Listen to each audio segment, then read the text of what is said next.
Title और thumbnail से तो आपको पता चल ही गया होगा कि मैं आज किस बारे में बात करने वाला हूँ। तो मैंने कभी नहीं सोचा था अपनी लाइफ़ में कि मेरे किसी भी ट्रैवल व्लॉग की शुरुआत मैं इस तरीके से करूँगा, जहाँ पर मैं अपने घर की चारदीवारी में बैठा हुआ हूँ और आपको सारी इन्फॉर्मेशन दे रहा हूँ। ये इन्फॉर्मेशन आपको मिलना काफ़ी ज़रूरी है, क्योंकि जो भी लोग अभी इंडिया से फ़िलीपींस ट्रैवल कर रहे हैं और अगर वो मलेशियन एयरलाइंस के थ्रू ट्रैवल करने वाले हैं, तो उनके लिए ये वीडियो बहुत ही ज़्यादा इम्पोर्टेंट होने वाली है, क्योंकि जो हमारे साथ हुआ वो किसी के साथ भी हो सकता है और कभी भी हो सकता है। मैं ये नहीं कह रहा कि 100% ये आपके साथ होगा ही, लेकिन इस इन्फॉर्मेशन को आपको ज़रूर याद रखना होगा, क्योंकि ऐसी सिचुएशन में अगर आप पड़ते हो तो आपको पता रहेगा कि आपको क्या करना है और क्या नहीं करना है। क्योंकि हमारे लिए वो सारी चीज़ें काफ़ी ओवरवेलमिंग हो गई थी, हमें बिल्कुल समझ में नहीं आ रहा था कि हम क्या करें। तो मैं शुरुआत से शुरू करता हूँ।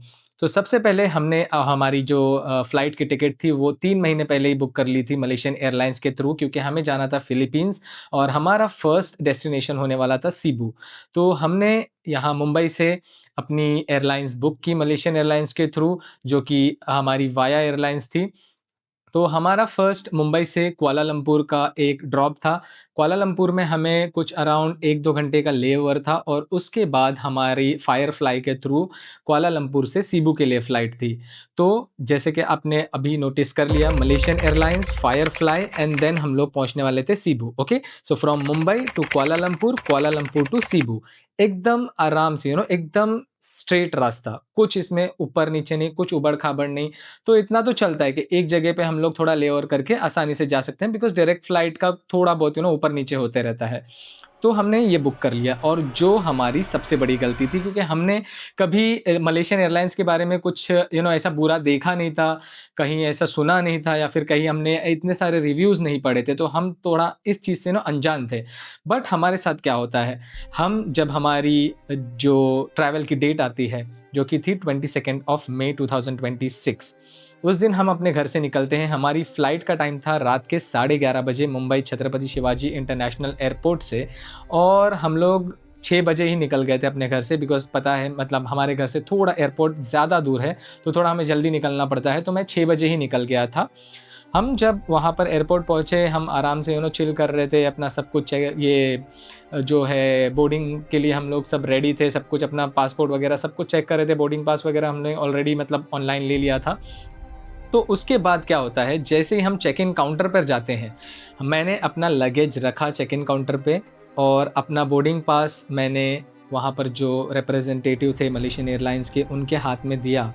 तो वो मेरी शक्ल देखने लग गए ऐसे, और 2 मिनट के लिए वो थोड़ा कन्फ्यूज़ से दिखे मुझे। तो मैं सोचने लग गया, यार ये ऐसे बिहेव क्यों कर रही है, मतलब why she is not checking my luggage, और जो भी है उसका वेट वगैरह क्यों नहीं चेक कर रही है। और सडनली उसने 2-3 लोगों को बुला लिया अपने आस-पास एंड दे स्टार्टेड टॉकिंग। तो अब मैं सोचने लग गया, यार ये क्या हो गया, मतलब अभी तो बस हमारा ट्रिप शुरू हुआ है, मतलब हो क्या गया जो इतने सारे लोगों को इसने जमा कर लिया। And then she came back to me saying कि सर आपकी जो फ्लाइट है वो कैंसिल हो चुकी है। Can you imagine? आप एयरपोर्ट पहुंच चुके हो, अपना लगेज चेक इन करवाने वाले हो, और आपको कोई बंदा आके बोलता है कि आपकी फ़्लाइट तो कैंसिल हो चुकी है। सीधा कैंसिल हो चुकी है, वी डोंट केयर, हो चुकी है, अब आप कुछ नहीं कर सकते। सो आई एम लाइक कि क्या कैसे कैंसिल हो गई हो? आप डायरेक्टली ऐसे किसी की फ़्लाइट कैसे कैंसिल कर सकते हो without giving any information prior?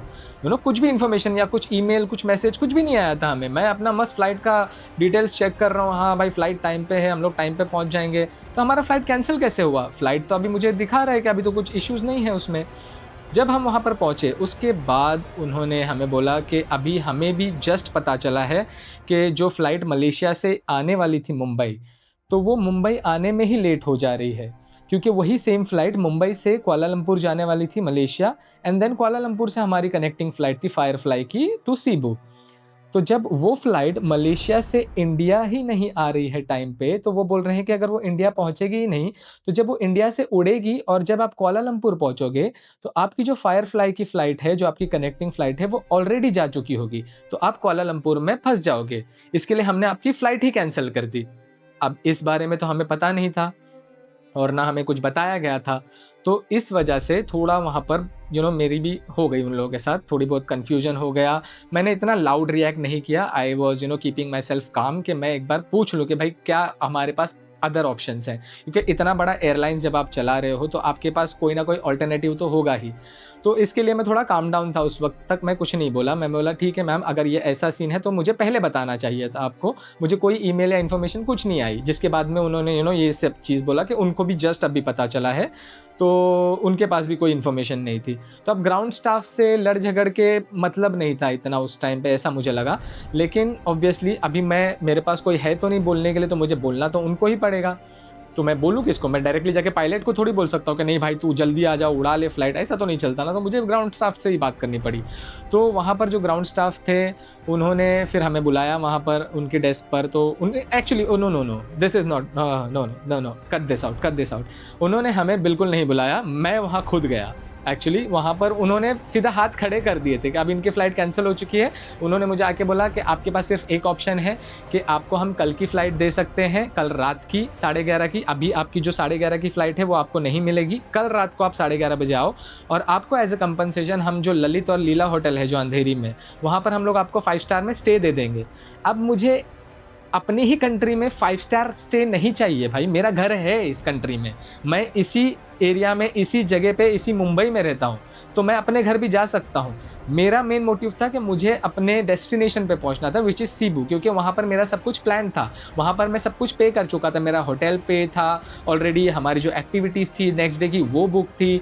तो वो सारी चीज़ें मेरी सब स्क्रैप में जाने वाली थी, सब कुछ बर्बाद होने वाला था। उसकी वजह से मैं थोड़ा हाइपर भी था अंदर ही अंदर, क्योंकि मुझे लग रहा था पता नहीं अब ये लोग क्या करने वाले हैं, क्योंकि वो जो फर्स्ट ऑप्शन उन्होंने हमें सजेस्ट किया वो तो बिल्कुल मेरे दिमाग से आर पार था, वो तो मेरे समझ में ही नहीं आ रहा था पहली बात तो उस वजह से मैंने उनको बोला कि नहीं, मुझे ये स्टे वाला बिल्कुल भी नहीं चाहिए, ये वाला गाजर आप किसी और के लिए रखिए, उसको गाजर का हलवा बना के दे दीजिए। मैं ये नहीं एक्सेप्ट कर रहा हूँ कि मैं जाके ललित में एक दिन पूरा रुकूँ, उसके बाद पूरे 24 घंटे बाद मैं फिर इसी एयरपोर्ट पर आऊँ अपना लगेज वगैरह लेके, and then you will tell me कि आपको नेक्स्ट फ्लाइट दी जा रही है, क्योंकि मेरा एक दिन ऑलरेडी वेस्ट हो रहा था सीबू में।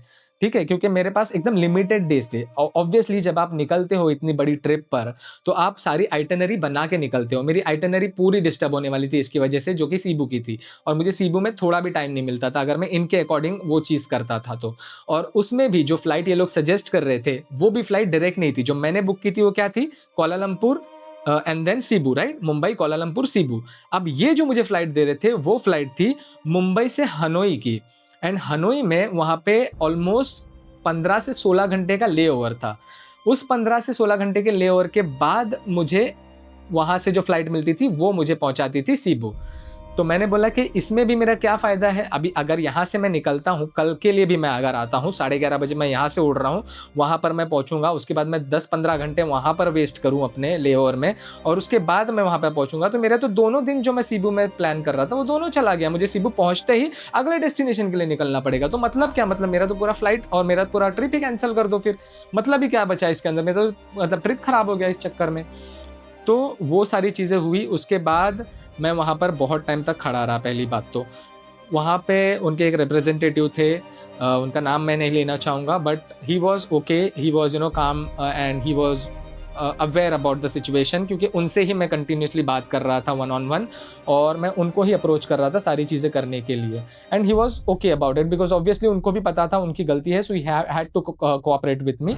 लेकिन वो कॉपरेशन मुझे वहाँ दिखा नहीं उनकी नज़रों में। प्रॉब्लम क्या हुई, मैं वहाँ पे लिटरली मैं बता रहा हूँ, I am not exaggerating it, I am not making it look like I have done something, I have climb the mountain. मैं एक्चुअली आपको जो मेरा सिचुएशन था वो बता रहा हूँ। मैं वहाँ पर कंटिन्यूसली 3 से 4 घंटे उनके डेस्क के सामने खड़ा रहा, until and unless they give me the concrete answer कि भाई तुम्हारी फ्लाइट होगी या नहीं होगी। मैं इस वजह से वहाँ पर कंटिन्यू खड़ा ही रहा, मैं वहाँ से हिला तक के नहीं, क्योंकि वहाँ पर और 2 पैसेंजर्स थे जिनको उन्होंने मनीला का और सीबू का जो फ़्लाइट था उनके लिए उन्होंने एडजस्ट कर दिया था उसी रात का। लेकिन प्रॉब्लम उसमें ये थी कि वो लोग हम मुझसे पहले चले गए थे और सिर्फ 2 सीट अवेलेबल थी। कैथे पैसिफिक से उन लोग उसको भेज रहे थे, मतलब वहाँ पर मनीला, तो उनका तो सॉर्ट आउट हो गया था, तो वो लोग चिल थे कि भाई हमारा तो हो गया, अब हमें कुछ टेंशन नहीं है। तो मेरे साथ कोई सपोर्ट के लिए भी नहीं था, बिकॉज क्या हो रहा था, जो भी लोग थे वो मुंबई से मलेशिया जा रहे थे।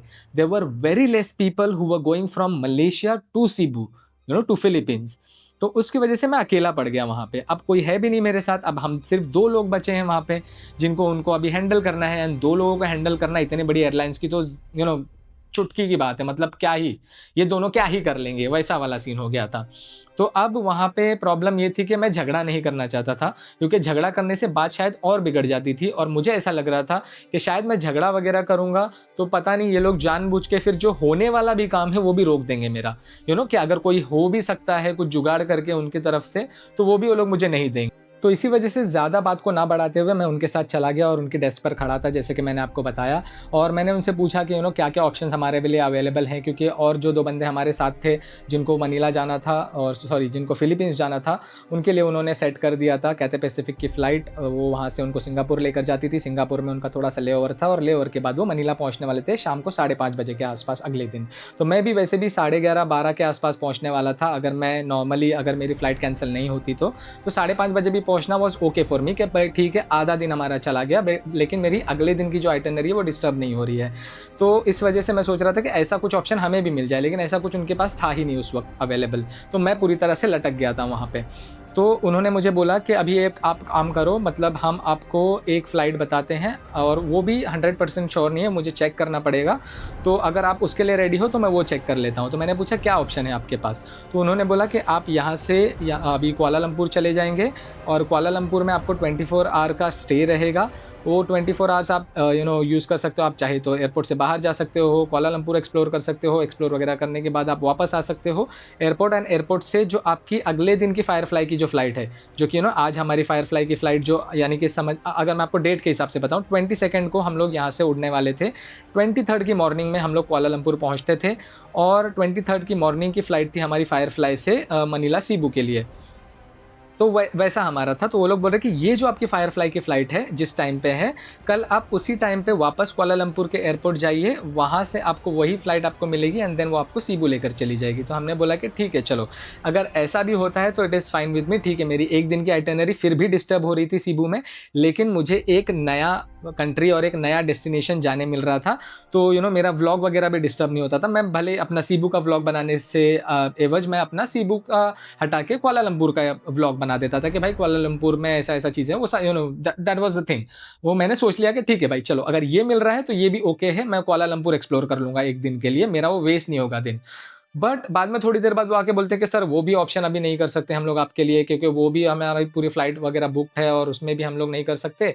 तो अभी आपको मैं एक ही ऑप्शन दे सकता हूँ, जो कि है या तो आप कल आइए डायरेक्ट 11:30 बजे, फिर आपको वो हनोई वाली फ़्लाइट मिलेगी, और हनोई से फिर आपको मनीला जाना पड़ेगा। तो मैंने उनको एक क्वेश्चन रेज़ किया कि अभी भाई अगर मैं हनोई जाता हूँ तो हनोई पड़ता है वियतनाम में, और वियतनाम के लिए लगता है वीज़ा। तो जहाँ तक मेरी नॉलेज है और जहाँ तक मैंने पढ़ा है, आप भी गूगल कर सकते हो, अगर कनेक्टिंग फ़्लाइट भी होती है तो भी वियतनाम में जब आप लैंड करते हो तो आपको वहाँ पर वीज़ा दिखाना पड़ता है कि आपके पास वियतनाम का वीज़ा है, तभी वो लोग आपको कनेक्टिंग फ़्लाइट बोर्ड करने देते हैं। जहाँ तक मेरा नॉलेज है, शायद मैं गलत भी हो सकता हूँ, लेकिन जहाँ तक मुझे पता है और मैंने जितनी सारी चीज़ें चेक की है, मैं तो 100% श्योर था कि वहाँ वीज़ा लगता है। बट वो एयरलाइंस वाले श्योर नहीं थे। वो लोग मुझे बोल रहे हैं कि नहीं, वहाँ तो वीज़ा नहीं लगेगा, तो आप आराम से यहाँ से वियतनाम जाओ, वियतनाम से आप सीधा फिर मनीला पहुँच जाओगे। आराम से आपका जो 1 स्टेप स्टॉप है वही आपको मिलने वाला है, तो एक जगह स्टॉप करके आप चले जाओ। बट वहाँ 18 घंटे कौन रुकेगा भाई अभी फिर से, क्योंकि यहाँ से हम उड़ेंगे 11:30 बजे, फिर वहाँ पे 15, 16, 17, 18 घंटे का कुछ ले ओवर था। मुझे कुछ एग्जैक्टली याद नहीं है, बट 16 से 18 घंटे के बीच में ही था वो, और इससे कम नहीं था।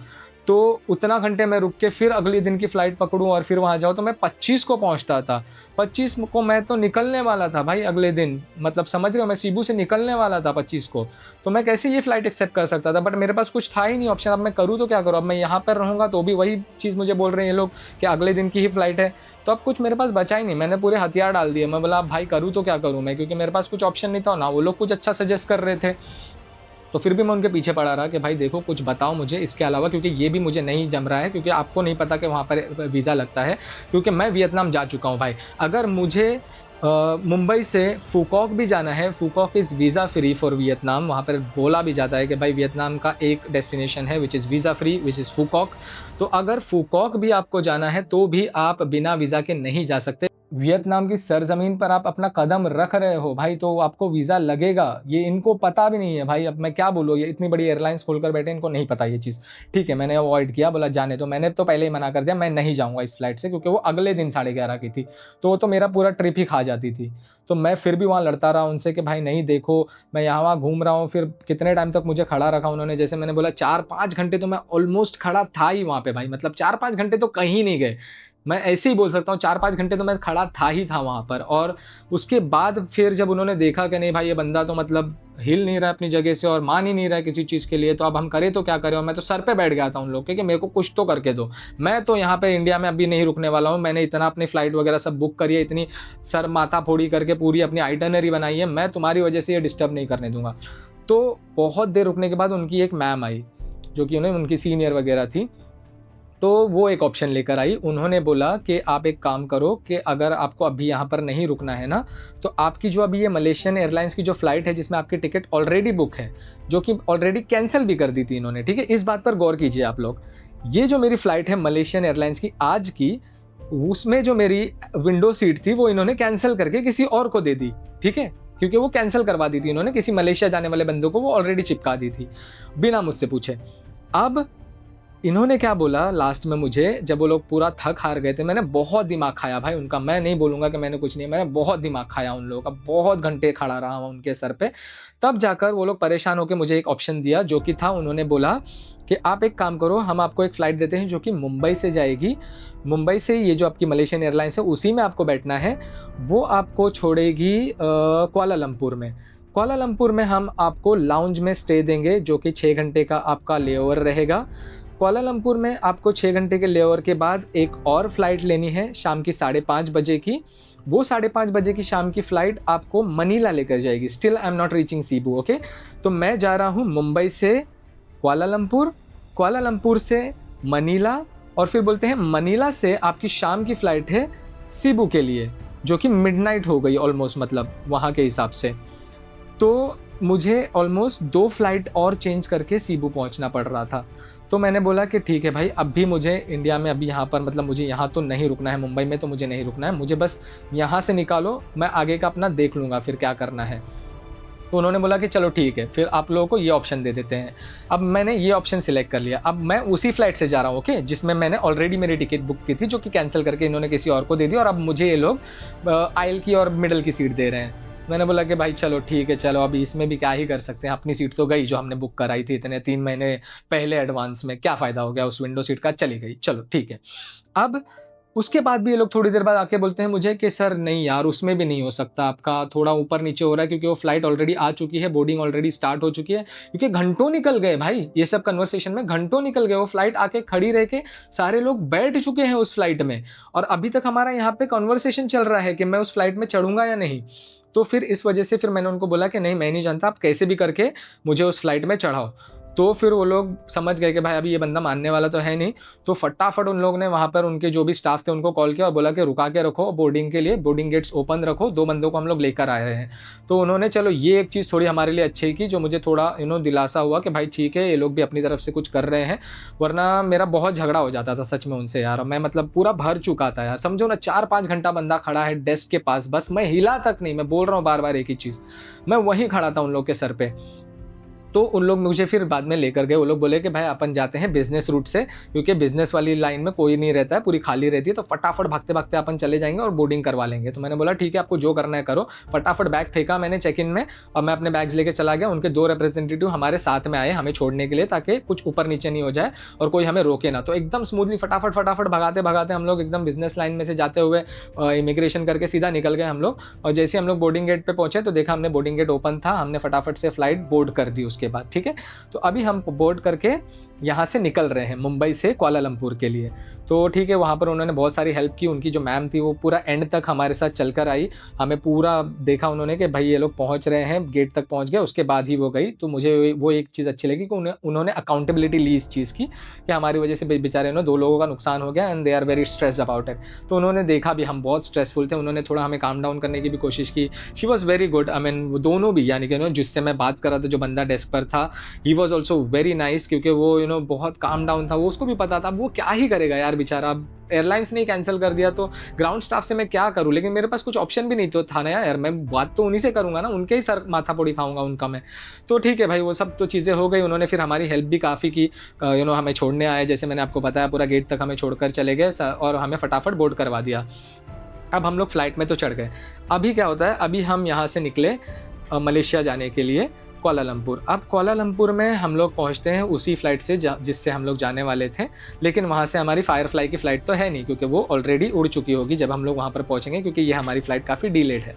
तो जैसे ही हम लोग कुआलालंपुर पहुँचते हैं, कुआलालंपुर में जैसे ही हम लोग प्लेन से ऑफ बोर्ड होकर गेट तक जाते हैं, तो वहाँ पर हमने देखा कि एक बंदा खड़ा था, ठीक है, उसके पास एक लिस्ट थी, तो हमें लगा कि उसके पास सारी इन्फॉर्मेशन ऑलरेडी पहुंच चुकी होगी, तो हमने जाके सीधा उसको अप्रोच किया, और वो खड़ा था वहाँ पर कनेक्टिंग फ़्लाइट्स का डेटा लेकर। तो हमें ये नहीं पता था कि अब वो कौन सी कनेक्टिंग फ़्लाइट का डेटा लेकर खड़ा है। तो हमने जाकर उसको अप्रोच किया, हमने उससे पूछा कि भाई हमारी ऐसी-ऐसी फ़्लाइट थी, हमारे साथ ये हुआ, सारी इन्फॉर्मेशन उसको दी, सारी चीज़ें उसको एक्सप्लेन की हम लोगों ने, और सारा जो भी हमारे साथ जो भी गुड़ गोबर हुआ था वो सब कुछ उसको बता दिया। तो उसके बाद उसने फिर अपनी लिस्ट चेक की। अब उस लिस्ट में हमारे पीएनआर नंबर से उसने चेक किया। तो हमारा जो पीएनआर नंबर था मलेशियन एयरलाइंस का, वो उसने सबसे पहले चेक किया, और जैसे ही वो उसने चेक किया, हमें बोलता है कि यार आपकी जो फायरफ्लाई की फ़्लाइट थी उसमें तो ऐसा लिख के बता रहा है कि आप लोग ऑलरेडी बोर्ड कर चुके हो उस फ्लाइट को, और आप लोग यहाँ से फायरफ्लाई की फ़्लाइट पकड़ कर जा चुके हो। तो फिर से मुझे उसको पूरी सिचुएशन एक्सप्लेन करनी पड़ी कि भाई हमारे साथ क्या हुआ। तो फिर मैंने उसको बताया कि हमारी जो मलेशियन एयरलाइंस की फ़्लाइट थी वो ऑलरेडी डिले हो चुकी थी मुंबई से, और अभी हम लोग इस फ्लाइट से अभी फ़िलहाल यहाँ पर आए हैं, और ऐसे ऐसे जो भी था हमारा, यहाँ से हमें मनीला जाना है, मनीला से सीबू जाना है, वो सारी चीज़ें मैंने उसको एक्सप्लेन किया, और हमें ऐसा ऐसा बोला गया कि हमें यहाँ पर लाउंज एक्सेस दिया जाएगा। तो उसने हमें बोला कि ठीक है आप वेट कीजिए, वहाँ पर एक वेटिंग एरिया था, वहाँ पर उसने बोला कि यहाँ पर आप बैठ जाइए, ताकि वो तब तक दूसरे जो भी कनेक्टिंग फ़्लाइट वाले बंदे थे उन लोगों के साथ कम्युनिकेट करके उनको सब निपटा दे। तो मैंने देखा कि सिडनी के बहुत सारे इंडियंस भी थे वहाँ पर, बहुत सारे इंडियन टूरिस्ट भी थे जो कोई बहुत ज़्यादा लाउड हो रहे थे वहाँ पर एयरपोर्ट पर, जो कि अगेन अच्छा नहीं लग रहा था देखने में भी। बट ठीक है यार, वो सिचुएशन से भी हम लोग गुजर गए, उससे हमें कुछ लेना देना भी नहीं था। बट उसके बाद फिर वो बंदे से हमने वापस बात की कि पूछा भाई क्या अपडेट है, तो उसने बोला कि भाई अभी तक मेरे पास अपडेट तो कुछ है नहीं, तो आप एक काम कीजिए कि आगे वहाँ पर ट्रांसफ़र डेस्क है, वहाँ पर जाकर आप पूछ लीजिए कि वहाँ पर क्या इन्फॉर्मेशन है उनके पास। तो हम लोग 1 घंटा ऑलरेडी यहाँ पर वेटिंग एरिया में बैठ चुके हैं। अब 1 घंटा वेट करने के बाद हमें बोला जाता है कि ट्रांसफ़र डेस्क जाओ। तो अभी हम मलेशिया कुआलालंपुर में ट्रांसफ़र डेस्क पर जा रहे हैं। ट्रांसफ़र डेस्क पर हम लोग पहुँच गए। वहाँ पर जाके अभी फिर से मुझे उन लोगों को ये सारी चीज़ें एक्सप्लेन करनी पड़ी, जो भी वहाँ पर ग्राउंड स्टाफ था उनको सारी ये चीज़ें मुझे बतानी पड़ी कि हमारे साथ क्या हुआ था। तो आप जाके एक बार जहाँ भी आपको कॉल्स लगाने हैं वहाँ पर कॉल लगा के एक बार चेक कर लीजिए मलेशियन एयरलाइंस में, और आपको ये सारी डिटेल्स मिल जाएंगी जिसके बारे में मैं बात कर रहा हूँ। तो अभी हमारे पास टिकट थी सिर्फ मुंबई से कुआलालंपुर आने की।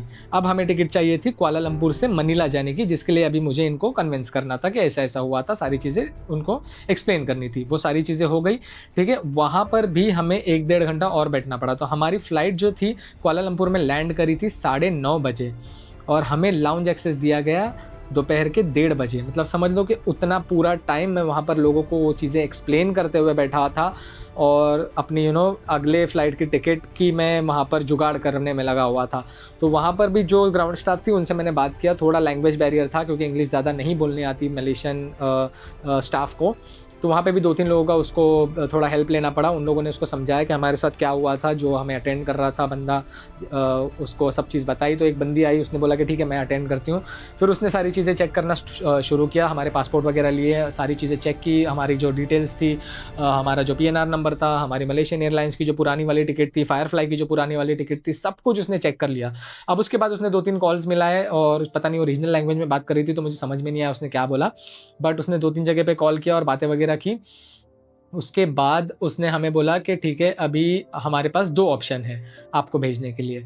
तो फर्स्ट जो फ़्लाइट है वो जब वहाँ पर पहुँचेगी मनीला, तो आपके पास सिर्फ 1 घंटे का टाइम होगा। उस 1 घंटे में आपको आपका लगेज वहाँ से पिक करना है, क्योंकि मनीला से हमारी जो दूसरी फ़्लाइट थी वो डोमेस्टिक एयरपोर्ट से थी। तो मनीला में हमें हमारा लगेज कलेक्ट करना पड़ता था। वो लगेज कलेक्ट करके फिर हमें डोमेस्टिक एयरपोर्ट पर जाके वहाँ पर उनको वो सारी चीज़ें समझानी थी। फिर वो लोग हमारे लिए एक नई टिकट क्रिएट करते थे, वहाँ पर हमें चेक इन वगैरह करवा के उसके बाद इमिग्रेशन वगैरह करवा के फ़्लाइट पकड़नी थी, जो 1 घंटे में करना पॉसिबल नहीं था। तो उसने बोला कि ठीक है ये 1 घंटे की जो फ़्लाइट है वो भी मैं आपको सजेस्ट नहीं कर सकती, क्योंकि आपको 1 घंटे में ये सारी चीज़ें तो कंप्लीट होने वाली नहीं है, क्योंकि उसने देख लिया कि हमें यहाँ पर ही इतना टाइम लग रहा है ये सारी चीज़ें करने के लिए, तो वो समझ चुकी थी कि ये हमारी वो वाली फ़्लाइट भी मिस हो जाएगी। तो उसने बोला कि आपके पास फिर सेकंड ऑप्शन ही है कि जो शाम की फ़्लाइट है 5:30 बजे की, आप वो ले लीजिए। उससे आप कुआलालंपुर से मनीला जाइए और मनीला से फिर आपको सीबू की फ़्लाइट डोमेस्टिक एयरलाइन से मिल जाएगी। ठीक है, बहुत सारा कन्फ्यूजन चल रहा था भाई, मैं तो परेशान हो गया था, मैं इतना एग्जॉस्ट हो चुका था ना, मैं क्या बताऊँ। तो उसके बाद अब उसने बोला कि ठीक है, ये सारी चीज़ें सॉर्ट हो गई। उसने बोला कि ये आपको फ़्लाइट लेनी पड़ेगी। हमने भी बोला कि ठीक है, हाँ वो बात तो सही है, अगर ये फ़्लाइट फिर से डिले हो गई कुआलालंपुर से मनीला जाने के लिए, तो फिर से हमारी पूरी वाट लग जाएगी। फिर वहाँ पर हमें कोई देखने वाला है नहीं, क्योंकि वो डोमेस्टिक एयरपोर्ट है। यहाँ पर मलेशियन एयरलाइंस के अंडर में है अभी हम लोग, तो उनको पता है क्या करना है। तो हम लोग सोचा कि रिस्क नहीं लेते हैं, सेकेंड वाली फ़्लाइट ही लेते हैं, थोड़ा डिले हो जाएगा चलेगा, बस हम लोग यहाँ से एकदम बोलते हैं ना लावारिस नहीं हो जाए। तो उसके बाद हम लोगों ने बोला कि सेकंड वाली फ़्लाइट हम लोगों को दे दो। अब वो सेकंड वाली फ़्लाइट हमने एक्सेप्ट कर ली। उसके बाद हमें मिला लाउंज एक्सेस, लाउंज भी थोड़ा अच्छा था, हमने लाउंज में थोड़ी देर आराम किया। उसके बाद जैसे मैंने आपको बताया था कि हमारा लंच भी कॉम्प्लीमेंट्री था उस लाउंज में, तो हमें लंच के लिए वहाँ पर कूपन दिया गया। जैसे ही हम लोग लंच करने गए तो हमने देखा कि वहाँ पर लंच और ब्रेकफास्ट काफ़ी मिक्स सब कुछ था। लंच में ज़्यादा ऑप्शन अवेलेबल नहीं थे उस वक्त, तो यानी समझ लो ब्रेकफास्ट ही लंच था वहाँ पर। तो जो भी ब्रेकफास्ट का मेन्यू था उसी में से हम लोग ने थोड़ा बहुत उठाया जो हमारे समझ में आ रहा था, और वही सब खा के अपना थोड़ा आसरा कर लिया, क्योंकि हमने सच में कुछ भी नहीं खाया था उस टाइम से। हम लोग रात को 11:30 बजे यहाँ से निकले हैं, अभी यहाँ पर 1:30-2 बज चुके हैं कुआलालंपुर में, और हमने कुछ नहीं खाया है। तो उसकी वजह से हमने थोड़ा बहुत खा लिया वहाँ पर जाकर उनके लाउंज में, और फिर जाके लाउंज में थोड़ा देर आराम किया हमने और सोने की कोशिश की। नींद एक्चुअली नहीं आ रही थी, क्योंकि दिमाग में काफ़ी सारी चीज़ें चल रही थी कि कभी हम लोग लेट हो गए उठने में, अलार्म वगैरह लगा दिया है, लेकिन फिर भी अगर कुछ ना कुछ ऊपर नीचे हो गया, जब शुरुआत ही ख़राब होती है तो आप क्या ही एक्सपेक्ट कर सकते हो। तो इसके लिए हम लोगों ने सोचा कि ठीक है, थोड़ा देर आराम कर लेते हैं, उसके बाद अपनी फ़्लाइट बोर्ड करने के लिए चले जाएंगे। अब वो फ़्लाइट थी 5:30 बजे की, ठीक है, कुआलालंपुर से मनीला की। अब मैंने फ़्लाइट के टाइमिंग वगैरह चेक किए कि चलो देख लेते हैं, हाँ ठीक है टाइम पे है, 5:30 बजे की फ़्लाइट है, हम लोग निकलते हैं। फटाफट हम लोग ने लाउंज से एग्ज़िट किया, वहाँ से चेकआउट कर लिया और चले गए अपनी फ़्लाइट पकड़ने के लिए। अब जैसे ही हम लोग फ़्लाइट पकड़ने के लिए वहाँ जाते हैं, हमें बोर्डिंग गेट दिया जाता है और बोर्डिंग गेट पे अनाउंसमेंट होती है कि फ़्लाइट हो चुकी है अगेन डिले। 5:30 की फ़्लाइट हो चुकी है 8:30 बजे की, 3 घंटे का वहाँ पर डिले। अब सुबह से हम लोग डिले झेलते-झेलते यहाँ पहुँचे थे एक्सपेक्टेशन के साथ कि बस भाई अब सब कुछ ठीक हो जाएगा, लेकिन अभी तक कुछ ठीक नहीं हुआ। डिले पे डिले हमें वो झेलना पड़ ही रहा था। वहाँ पर हम बहुत देर बैठे रहे, क्योंकि गेट पे गेट चेंज हो रहे थे। हम लोग जो फर्स्ट गेट पे गए वहाँ पे अनाउंसमेंट हुई कि गेट चेंज हो चुका है। हम लोग फिर दूसरे गेट पे गए, वहाँ से भागते-भागते जब वहाँ पहुँचे तो देखा कि वहाँ पर तो वो हमारा जो फ़्लाइट का नंबर है वो लिखा हुआ ही नहीं है। तो वहाँ से हम लोग फिर दूसरे जगह पे ढूँढते-ढूँढते आए। बहुत सारे स्टाफ़ को पकड़-पकड़ के पूछा कि भाई कुआलालंपुर से मनीला की कौन-सी फ़्लाइट है, तो उनको भी कुछ आइडिया नहीं था। तो एक आधे लोग को पता था, तो उन्होंने हमें बोला कि वो गेट पर जाके ट्राई करो। तो वहाँ गेट पर हम लोग जब गए तो वहाँ पर लाइन से बांग्लादेशी लोग खड़े हुए थे भाई, दुबई जाने के लिए, वहाँ से उनकी फ़्लाइट थी। इतनी सारी मतलब गर्दी थी वहाँ पे, मैं क्या बताऊँ आपको, समझ में ही नहीं आ रहा था कि कौन-सी लाइन किसकी है। इतनी लंबी-लंबी लाइनें लगी हुई थी। किसी तरह से मैंने वहाँ पर भी जुगाड़ करके पता लगाया कि भाई हमारी लाइन कब आने वाली है, हमारा अनाउंसमेंट कब होने वाला है, वो हमें पता चला। तो ठीक है, हम लोग शांति से वहाँ पर बैठ गए। 3 घंटे के लिए फिर वहाँ पर बैठना पड़ा, क्योंकि 3 घंटा फ़्लाइट डिले थी। अब उसके बाद डिले के लिए फिर से उन्हें कंपनसेशन के तौर पर एक छोटी सी बिस्किट और पानी दे दिया हम लोगों को, ये लो भाई ठूस लो और निकलो यहाँ से।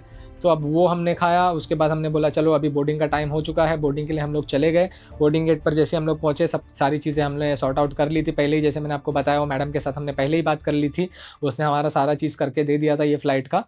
तो अब हमें डर इस चीज़ का लग रहा था कि ये सब अभी मलेशियन एयरलाइंस के अंडर में हो रहा था, तो हमें श्योरिटी थी कि ये लोग आपस में कम्युनिकेट करके सारी चीज़ें कर सकते हैं। अब प्रॉब्लम मुझे उस जगह पे लग रही थी जब मैं मनीला पहुंच जाऊंगा, क्योंकि मनीला में हमें बोर्ड करनी थी डोमेस्टिक फ़्लाइट जो कि थी फिलीपींस एयरलाइंस की, मनीला से सीबू के लिए। अब मैं सोच रहा हूँ कि ये मलेशियन एयरलाइंस के अंडर में सारी चीज़ें थी, ये इन्होंने कर ली, अब आगे का क्या होगा? क्योंकि आगे जाने के लिए उसने हमें सिर्फ एक पेपर दिया था, जो हमारी टिकट थी मनीला जाने की कुआलालंपुर से, उस पर बस कुछ लिख कर दे दिया था कि ये जाकर आप वहाँ पर दिखा देना और फिर उनसे बात कर लेना। तो उस एक छोटे से पेपर के भरोसे हम लोग मनीला पहुँच गए, यानी कि कुआलालंपुर से मनीला चले गए अपनी सीबू की फ़्लाइट पकड़ने के लिए। अब सीबू में जैसे मैंने बताया इंटरनेशनल एयरपोर्ट से हमें अपना लगेज वगैरह कलेक्ट करना था, वहाँ पे हमने लगेज वगैरह कलेक्ट किया, वहाँ से अपना एग्ज़िट लिया। वहाँ पे ढूंढा हमने कि डोमेस्टिक कैसे जाना है, लोगों से पूछा तो उन्होंने बताया कि वहाँ से एक बस जाती है डोमेस्टिक एयरपोर्ट के लिए, तो हम लोग वहाँ पर खड़े रहे। उनकी इंटरनल बस होती है जो एयरपोर्ट की, वही थी। तो उस बस में हमने बोर्ड किया, फिर हमें वहाँ से डोमेस्टिक एयरपोर्ट ले जाया गया हमारी कनेक्टिंग फ़्लाइट के लिए। उसके बाद हम लोग जब वहाँ पहुँचे तो वहाँ पर जाके सब चेक इन वगैरह हमें करवाना था फिर से। तो सबसे पहले तो जब हम अंदर जाने वाले थे तो एंट्री के लिए तो लोग पूछेंगे ना कि भाई तुम्हारी टिकट कहाँ है?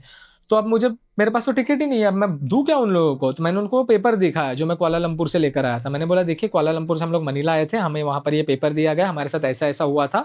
उनको फिर से वो सारी सिचुएशन एक्सप्लेन की और उसके बाद मैंने जाकर उनको बोला कि ऐसा-ऐसा है, तो उसने बोला कि ठीक है आप एंटर कर लो और वहाँ पे जाके जहाँ पर आप चेक इन वगैरह करवाने वाले हो उनको जाके बता देना कि आपके साथ ऐसा-ऐसा हुआ था। अब वहाँ पे भी श्योरिटी नहीं है कि साला आगे जाके वो बंदे को पता है कि नहीं जिसको मैं बताने वाला हूँ, तो उनको डेफिनिटली पता नहीं होगा भाई, वो तो लेना देना ही नहीं उनका कि हमारे साथ क्या हुआ मलेशियन एयरलाइंस में। तो वहाँ पर जब मैं पहुँचा, वहाँ पर मैं गया, उनको दिया पेपर, अपना लगेज वहाँ पर रखा। उन्होंने बोला कि ठीक है 1 मिनट हम लोग चेक करते हैं। मैंने उनको पूरी सिचुएशन फिर से समझाई। मैं हर एक इंसान को ये सिचुएशन समझा के भाई पक चुका था। एक ही चीज़ रिपीट पे चल रही थी। दृश्यम का अजय देवगन बन चुका था भाई। मैं एक ही चीज़ 2 अक्टूबर वाली बार-बार उनसे बोल रहा था। तो वो हो गया सीन मेरे साथ। अब ठीक है, उनको समझाया मैंने, वो जो ग्राउंड स्टाफ थे जो मेरा लगेज वगैरह चेक इन करने वाले थे। अब उन्होंने मुझे बोला कि भाई ठीक है अब ये सीन है आपका, तो मैं 1 मिनट आती हूँ। तो वो वहाँ से चली गई उठ के। अब वो 2 लोगों को लेकर आ गई। अब मैं बोला भाई यहाँ तो हमारी लगने वाली है, क्योंकि मुझे पता था कि मलेशियन एयरलाइंस तो सब संभाल रही है, अब ये लोग क्यों हमें देंगे यार टिकट फुकट में। तो शायद वो मलेशियन एयरलाइंस वालों ने उस पर कुछ लिखा था वो चिट्ठी पे, तो वो लोग समझ गए कि ऐसा-ऐसा है, तो उन्होंने हमें 2 टिकट दे दी फिर बना के, 2 बोर्डिंग पास वगैरह भी दे दी अच्छी खासी। वो काम भी हमारा वहाँ पे सॉर्ट हो गया। तो फटी पड़ी थी पूरे टाइम हम लोगों की कि कहाँ पर क्या हमारे साथ हो जाएगा। तो अब वहाँ पर हमें वो चीज़ दे दी उन्होंने, ठीक है, ये फ़्लाइट थोड़ी टाइम पे थी, मतलब कुछ 30 मिनट या 45 मिनट्स लेट हो गई थी वो भी। डिले हर जगह झेलना पड़ा भाई हम लोगों को। लेकिन इतना था कि भाई हम वहाँ पर अटके नहीं रहे मुंबई में, हम एटलीस्ट अपने डेस्टिनेशन के करीब पहुँचते जा रहे हैं। मेरे जो 2 दिन पूरे के पूरे वेस्ट होने वाले थे, क्योंकि मैं 2 दिन के लिए ही सीबू रुकने वाला था और दोनों दिन वेस्ट हो रहे थे। मुझे सीबू पहुँचते ही उसी दिन थोड़े अपने होटल में रुक के फट से निकलना पड़ जाता था। तो कुछ मतलब ही नहीं था भाई, पूरा सीबू कैंसिल हो जाता था मेरा मतलब। तो इसके लिए मैंने बोला कि ठीक है हम लोग ये 1 दिन का झेल लेंगे दुःख, और 1 दिन एटलीस्ट हमें सीबू में मिल जाएगा, तो हम लोग उसमें कुछ तो कर लेंगे मतलब सीबू में, क्योंकि आइटिनरी तो वैसे ही डिस्टर्ब हो चुकी है हमारे लिए। तो हमारा टूर गाइड वगैरह रुकने नहीं वाले, क्योंकि हमें सुबह निकलना था जो भी हमारी एक्टिविटीज़ थी उसके लिए। तो डेफिनेटली हम लोग उस टाइम तक तो वहाँ पहुँचने नहीं वाले थे, तो वो तो गया हमारा, वो तो गटर हो गया पैसा। अब हम लोग निकल चुके हैं मनीला से सीबू जाने के लिए। अब मनीला से सीबू हम लोग जैसे ही पहुँचे तो वहाँ पर ऑलरेडी सुबह के 5:30-6 बज चुके थे, और वहाँ पर फिर हमारी एक्टिविटी के टाइम ऑलरेडी 7 बजे की थी, तो वो डेफिनेटली हम लोग नहीं अचीव कर सकते थे, क्योंकि अभी 6 बजे तो हम लोग एयरपोर्ट से हम लोग निकलेंगे, फिर होटल कब जाएंगे, होटल में चेक इन होगा, उसके बाद फ्रेश होकर कैसे निकलेंगे, और पॉसिबल भी नहीं था यार, कैसे निकल पाते इतने स्ट्रगल के बाद, इतने स्ट्रेस के बाद, पूरे थके हारे हम लोग आकर सीधे एक्टिविटी करने के लिए निकल जाए, नहीं पॉसिबल था भाई। तो हमने वो गिव अप कर दिया था। हम फिर पहुँच गए सीबू में। हमने वहाँ पर जाके थोड़ा करेंसी एक्सचेंज वगैरह का पूछा, वहाँ पर देखा हमने रेट्स वगैरह क्या चल रहे हैं, और वो सारी चीज़ें हमने चेक की। हमारे पास थोड़े बहुत हांगकांग डॉलर्स भी थे, तो हमने हांगकांग डॉलर्स में से छोटा सा एक अमाउंट निकाला और उसको हमने एक्सचेंज करवा लिया, क्योंकि हमें फ़िलिपीन डॉलर फ़िलिपीनी पैसों चाहिए थे हमें, तो वो हमने पहले ले लिए। उसके बाद हमने इनड्राइव बुक की और अपने होटल पहुँचे, और उसके बाद हमने थोड़ा रेस्ट किया, और फिर हमने सीबू एक्सप्लोर करना स्टार्ट कर दिया। तो एक्चुअली मैं अपना व्लॉग डालने वाला था, लेकिन सबसे पहले मैंने सोचा कि ये व्लॉग आपको, ये सारी चीज़ें आपको पहले मैं बता दूँ, ये सारी इन्फॉर्मेशन मैं आपको दे दूँ, उसके बाद मैं व्लॉग स्टार्ट करूँगा, ताकि आपको पता चले कि ये चीज़ क्या चल रही है। वरना व्लॉग के बीच में अगर मैं ये सारी चीज़ें बोलता तो आपको नहीं समझ में आता कि मेरे साथ क्या हुआ है।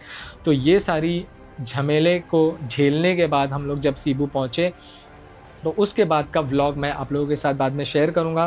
पूरी फ़िलीपींस की जितनी भी आइटिनरी थी, पूरी हमने जो भी किया, सब कुछ वो आपके साथ शेयर करने वाला हूं। तो आप चैनल पर बने रहें। अगर ये वीडियो अच्छी लगी तो लाइक करें, आपको कहीं ना कहीं ये वीडियो ज़रूर हेल्प करेगी। अगर आप इस सिचुएशन में पड़ते हो तो आपको समझ में आ जाएगा कि आपको क्या करना है और किस तरह से चीज़ों को कम्युनिकेट करना है, ताकि आप अपने डेस्टिनेशन पर पहुँच सको। मैं डेफिनेटली वो ऑप्शन तो नहीं ले सकता था जो मुंबई वाला उन्होंने मुझे दिया था कि एक दिन मुंबई में स्टे करके दूसरे दिन जाओ, क्योंकि मैंने बताया 25 तारीख को मैं पहुँचता था। मेरी 23-24 ऑलरेडी बर्बाद हो जाते थे, और 25 को मैं वहाँ पहुँच के सीधा निकल जाता था। तो मेरा 23 और 24 का पूरा दिन निकल जाता। इससे अच्छा मैंने सोचा कि 23 का एक दिन खराब हो जाएगा तो चलेगा, 24 का एक दिन एटलीस्ट मुझे मिल रहा है, 25 की सुबह हम लोग निकल जाएंगे अपने अगले डेस्टिनेशन के लिए जो हमारी आइटिनरी में था। तो इसके लिए मैंने ये सारा डिसीजन लिया, और इसके लिए मैंने इतना सारा स्ट्रगल किया। वरना आप सोचोगे कि भाई इतना स्ट्रगल करने की क्या ज़रूरत थी बंदे को, लेकिन भाई करना पड़ता है ये सब चीज़ों के लिए। तो आप भी इस चीज़ को ध्यान में रखिए। और मैं तो डेफिनेटली मलेशियन एयरलाइंस आज के बाद कभी ज़िंदगी में बुक नहीं करूँगा। भले ही उन्होंने मेरी हेल्प की वहाँ पर, लेकिन लेकिन वो हेल्प मेरे कुछ काम नहीं आई, क्योंकि वैसे भी मेरी आइटिनरी डिस्टर्ब हो ही गई थी। डेफिनेटली मैं अपने डेस्टिनेशन पर पहुंच गया जिस टाइम पर मैं चाहता था कि एटलीस्ट मैं वहां तक तो पहुंच सकूं, लेकिन डेफिनेटली मैं नहीं करने वाला भाई। मलेशियन एयरलाइंस मैं तो ज़िंदगी में कभी बुक नहीं करूंगा। मैं कोई दूसरी फ्लाइट ले लूँगा, भले थोड़ी सी महंगी हो, लेकिन वो ले लूँगा, लेकिन मलेशियन एयरलाइंस में नहीं जाऊँगा। तो डेफिनेटली आप भी ये चीज़ को ध्यान में रखना और इस इन्फॉर्मेशन को अपने साथ रखना, ताकि आपको भी पता चले कि आपको क्या करना चाहिए ऐसी सिचुएशन में। वीडियो अच्छी लगी तो वीडियो को लाइक कर दे, चैनल को सब्सक्राइब कर दे, क्योंकि आगे फिलीपींस की बहुत अच्छी अच्छी वीडियोज़ आने वाली हैं। मैं मिलता हूँ आपसे अपने अगले ब्लॉग में। So see you in my next vlog.